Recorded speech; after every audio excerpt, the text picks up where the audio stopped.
Vào ngày cuối cùng của mùa giải Ngoại hạng Anh 2024-2025, 5 đội bóng Manchester City, Newcastle United, Chelsea, Aston Villa và Nottingham Forest sẽ cạnh tranh khốc liệt cho 3 suất còn lại vào Champions League mùa tới. Với khoảng cách chỉ 3 điểm giữa các đội, vòng đấu cuối hứa hẹn sẽ mang đến một buổi chiều đầy kịch tính và bất ngờ chưa từng có trong lịch sử giải đấu. Dưới đây, chúng ta sẽ phân tích cơ hội, thách thức và kịch bản cần thiết để mỗi đội giành vé vào top 5. Một ngày cuối chưa từng có tiền lệ, Premier League đã chứng kiến những cuộc chiến nghẹt thở cho suất Champions League trước đây, nhưng thường chỉ giữa hai đội tranh suất cuối cùng. Mùa này 5 đội cạnh tranh cho 3 vị trí, với chỉ 3 điểm cách biệt, tạo nên một kịch bản chưa từng thấy. Đối với người hâm mộ các đội liên quan, đây sẽ là một ngày đầy căng thẳng. Với phần còn lại, đó là một màn giải trí đỉnh cao. Cả 5 đội đều xem suất Champions League là mục tiêu sống còn. Hai đội sẽ thất bại và trừ khi Chelsea kết thúc ở vị trí thứ 6 và vô địch Conference League vào ngày 28 tháng 5, một đội khác thậm chí sẽ bỏ lỡ cả Europa League. Manchester City và Newcastle được dự đoán sẽ giành chiến thắng trước Fulham và Everton để đảm bảo vị trí trong top 5. Điều này để lại một suất cuối cùng có thể được quyết định bởi trận đối đầu trực tiếp giữa Nottingham Forest và Chelsea hoặc Aston Villa nếu họ vượt qua được cả hai đối thủ này. Trong một ngày đầy biến động, bất cứ điều gì cũng có thể xảy ra. Hãy cùng chúng tôi phân tích cơ hội top 5 Ngoại hạng Anh vòng 38. Manchester City. Đội bóng của Guardiola cần Champions League để tái xây dựng. Họ cần gì? Hòa Fulham, hoặc nếu thua, hai đối thủ khác phải hòa. Manchester City của Pep Guardiola đã chứng minh họ không ngại áp lực khi dễ dàng vượt qua Bournemouth vào thứ 3. Dù quen với việc tranh chức vô địch vào ngày cuối, City hiếm khi ở tình thế phải chiến đấu để định hình tương lai đội bóng. Suất Champions League không chỉ mang lại nguồn tài chính lớn mà còn giúp tránh lịch thi đấu khắc nghiệt của Europa League. Man City chỉ cần hòa Fulham tại Craven Cottage để đảm bảo vị trí không thấp hơn thứ 3. Một chiến thắng sẽ gần như chắc chắn mang về suất Champions League.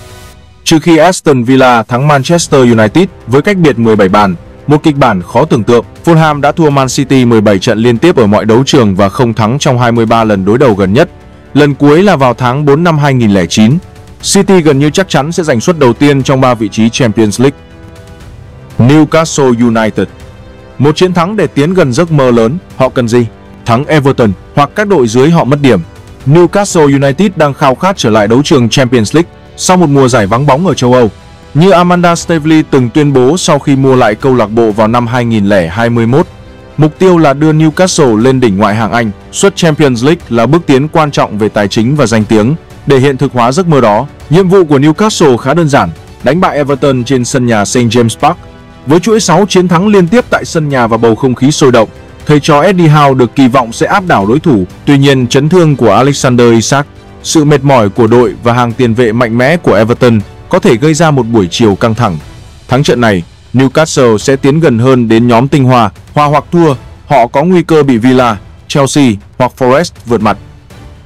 Chelsea. Áp lực lớn sau chi tiêu khổng lồ. Họ cần gì? Thắng Nottingham Forest hoặc hòa Forest và Aston Villa hòa. Chelsea, dưới sự dẫn dắt của Enzo Maresca, chịu áp lực lớn nhất trong số 5 đội. Kể từ khi Bluco tiếp quản vào năm 2022, câu lạc bộ đã chi tiêu mạnh tay nhưng vẫn chưa giành được suất Champions League. Người hâm mộ đang mất kiên nhẫn khi đội bóng không vô địch kể từ 2017 và chỉ đạt tối đa 74 điểm trong 8 năm qua. Để đảm bảo suất Champions League, Chelsea phải thắng trên sân của Nottingham Forest. Một nhiệm vụ không dễ dàng. Forest, với sự cổ vũ cuồng nhiệt từ khán giả nhà và bộ đôi trung vệ Murillo, Nikola Milenkovic, tự tin đối đầu với hàng công Chelsea thiếu Nicolas Jackson. Chelsea chỉ thắng 1 trong 11 trận sân khách gần nhất và có thành tích kém khi kiểm soát bóng trên 65%, như trận hòa 1-1 với Forest tại Stamford Bridge. Một kết quả hòa hoặc thua có thể khiến họ bị Villa hoặc Forest vượt qua. Aston Villa. Cơ hội cải thiện thành tích tại Old Trafford. Họ cần gì? Thắng Manchester United và Chelsea hoặc Newcastle không thắng. Thắng Manchester United và Manchester City thua, hoặc hòa Manchester United và Newcastle thua. Aston Villa, với tham vọng lớn từ các ông chủ và huấn luyện viên Unai Emery, đang nhắm đến việc củng cố vị thế ở châu Âu. Suất Champions League không chỉ mang lại tài chính mà còn giúp Villa trở thành một thế lực lớn.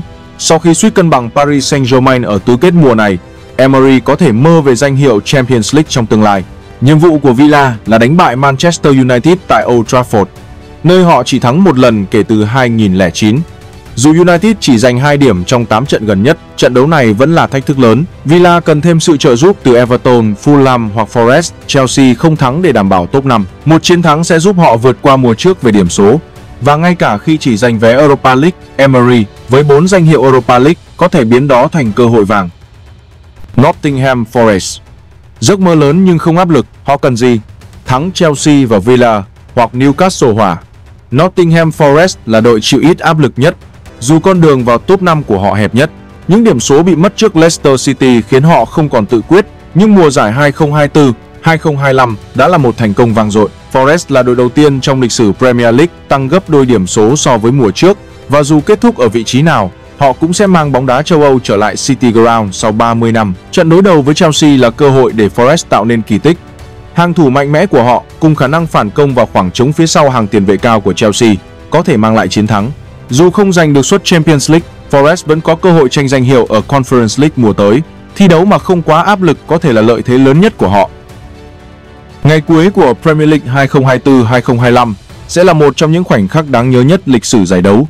Manchester City và Newcastle có lợi thế lớn, nhưng Chelsea, Aston Villa và Nottingham Forest đều có cơ hội tạo nên bất ngờ.